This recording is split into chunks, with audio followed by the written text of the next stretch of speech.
స్వామి వివేకానంద రామకృష్ణ మఠంను స్థాపించి 125 సంవత్సరాలు పూర్తయిన సందర్భంగా శ్రీ రామకృష్ణ సేవా సమితి ఆదిలాబాద్ వారి ఆధ్వర్యంలో పాఠశాల స్థాయి విద్యార్థులకు వివేకానందని భారత జాతి నా హితువు అనే పుస్తకంపై రామచంద్ర గోపాలకృష్ణ మఠంలో మండల స్థాయి పోటీ పరీక్షలు నిర్వహించారు. ఈ పోటీలో తాంసీ, తలమడుగు, ఆదిలాబాద్ మండలాల ప్రభుత్వ పాఠశాలకు చెందిన 300 మంది విద్యార్థులు పాల్గొన్నారు. ఈ కార్యక్రమానికి ముఖ్య అతిథిగా విచ్చేసిన గోపాలకృష్ణ మఠాధిపతి యోగానంద సరస్వతి విద్యార్థులను ఉద్దేశించి మాట్లాడుతూ నేటి ఆధునిక విద్యార్థులకు వివేకానందని బోధనలు ఎంతో అవసరమని అన్నారు.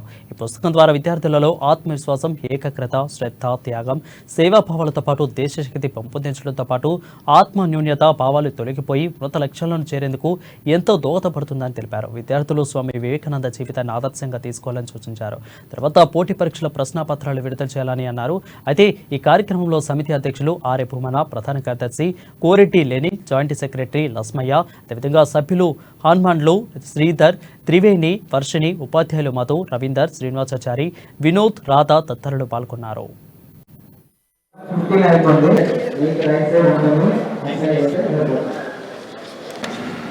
వివేకానందులు తయారు కావాలంటే వాళ్ళ ప్రయత్నం ఎవరిది?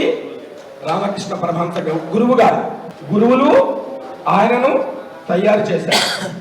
అట్లానే మీరందరినీ కూడా దేశానికి, మీ కుటుంబానికి, మీ ఊరికి జనని జన్మభూమిచ్చ స్వర్గాదపి గరియసి అన్నారు.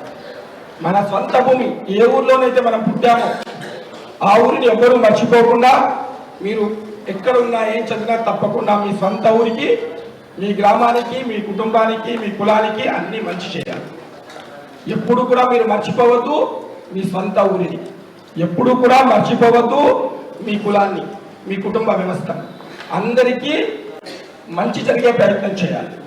దాంట్లో గురువుల బాధ్యత కూడా ఉంటుంది.